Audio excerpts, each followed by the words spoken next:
Assalamualaikum warahmatullahi wabarakatuh. Halo anak-anak, selamat pagi. Bagaimana kabar kalian hari ini? Sehat semua ya? Masih semangat belajar dari rumah? Baiklah, anak-anak, Usida harap kalian tidak akan pernah bosan untuk menyaksikan video pembelajaran yang dikirim oleh Ustadz-Ustadzah dari SDMPK Banyudono. Sudah siap ya? Kalau sudah, bisa disiapkan buku pulpena kalian.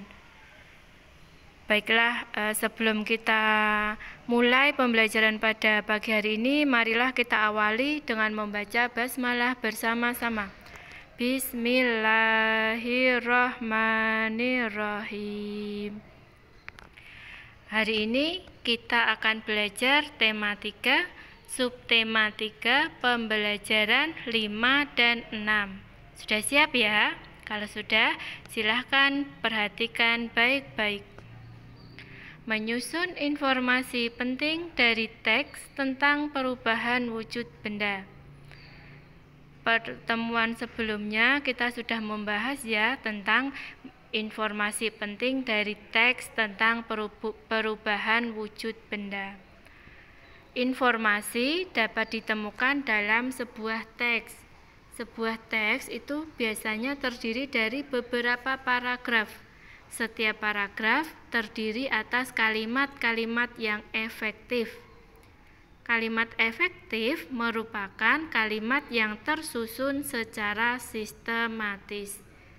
Nah, untuk menemukan informasi penting dari teks, kita harus membaca teks dengan seksama. Nah, setelah itu, maka kita akan mendapatkan informasi penting dari teks tersebut.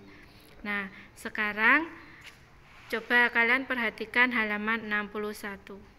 Nah, dari teks tersebut, apa yang kalian temukan? Nah, yang kita temukan adalah proses perubahan wujud benda, yaitu menyublim. Menyublim itu adalah perubahan wujud benda padat menjadi gas, atau biasanya disebut uap, ya. Proses menyublim itu dapat ditemukan dalam kehidupan sehari-hari. Nah, sekarang contoh benda yang mengalami menyublim adalah kamper.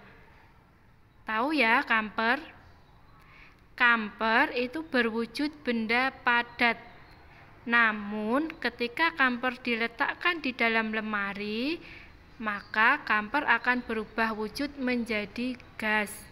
Hal ini disebabkan kamper mengalami pemanasan sehingga membuatnya menjadi uap. Benda lain yang mengalami proses menyublim adalah es kering. Es kering yang didiamkan akan berubah menjadi uap. Es kering mengeluarkan uap yang lama-kelamaan akan habis. Nah, dari teks tersebut itu dapat disimpulkan bahwa menyublim merupakan proses perubahan wujud benda dari padat ke dalam wujud gas atau uap. Perubahan wujud ini disebabkan oleh peningkatan suhu yang dialami oleh benda tersebut. Paham ya? Peran dalam kelompok. Nah, pada pertemuan sebelumnya kita juga sudah membahas tentang peran. Nah, sekarang kita membahas peran dalam kelompok. Nah, peranmu sebagai siswa di sekolah adalah belajar dan melaksanakan tugas yang diberikan guru. Melaksanakan tugas dapat dilakukan dengan berkelompok atau perorangan. Nah, saat mengerjakan berkelompok, setiap anggota kelompok itu memiliki peran. Pembagian peran akan menentukan tugas masing-masing. Misalnya, guru memberi tugas kelompok untuk mempersiapkan sebuah pameran karya seni. Pada tugas tersebut, ada siswa yang berperan sebagai ketua kelompok dengan tugas memimpin dan mengatur jalannya diskusi kelompok. Ada juga siswa yang berperan mencatat hasil diskusi. Ada juga yang berperan mempresentasikan hasil pada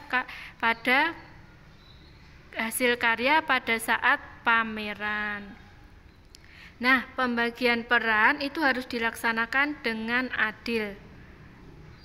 Tugas kelompok akan berjalan lancar jika semua peran melaksanakan tugas dengan baik. Pembagian peran dalam kelompok itu juga membuat kegiatan menjadi lebih cepat selesai. Paham ya? Kita lanjutkan.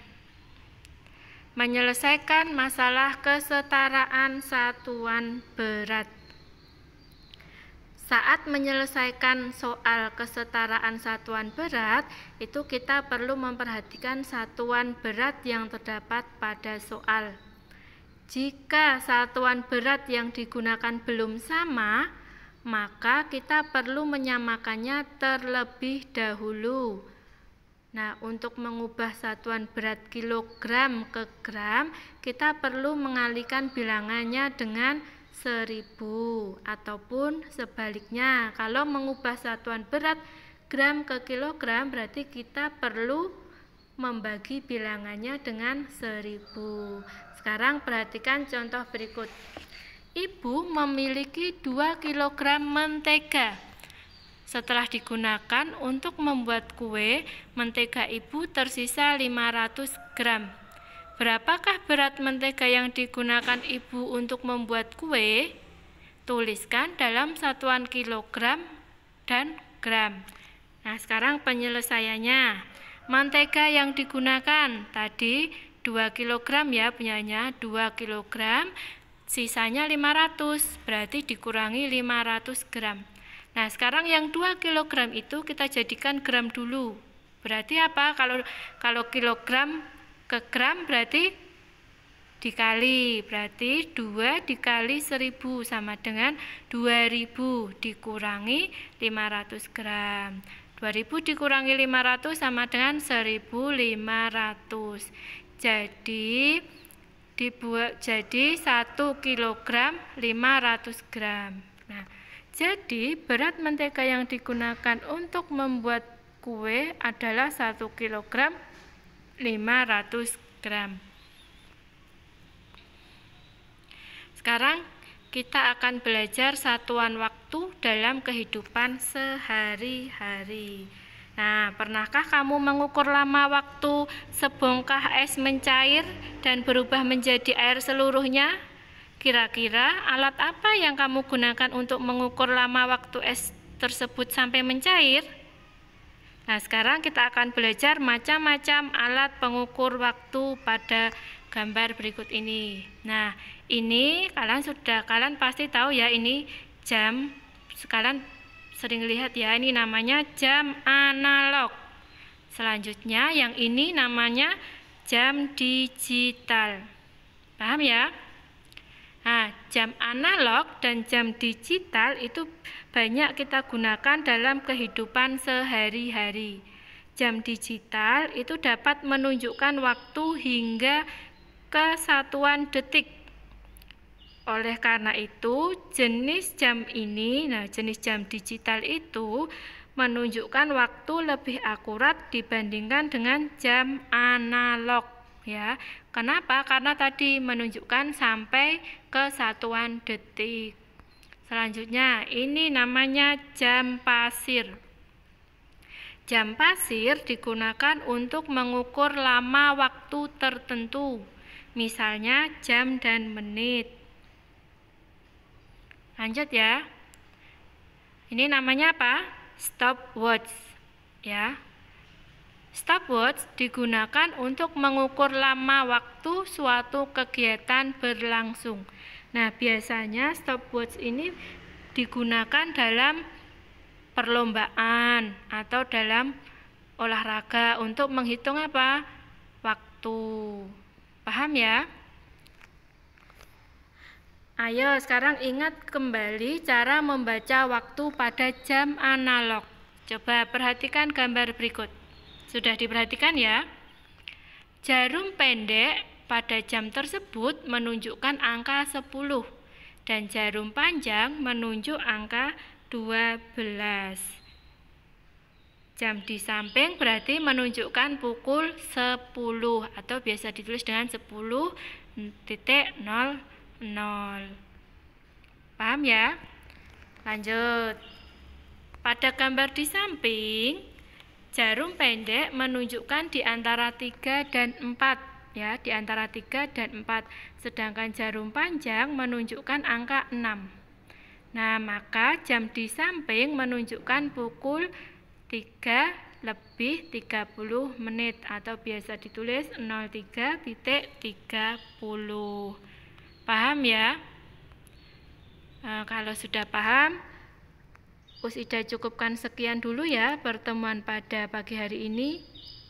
Jangan lupa di rumah tetap belajar, tetap sholat 5 waktu, dan hormati orang tua. Jangan lupa membantu mengerjakan pekerjaan orang tua di rumah. Ya. Tetap semangat dan jaga kesehatan selalu. Wassalamualaikum warahmatullahi wabarakatuh.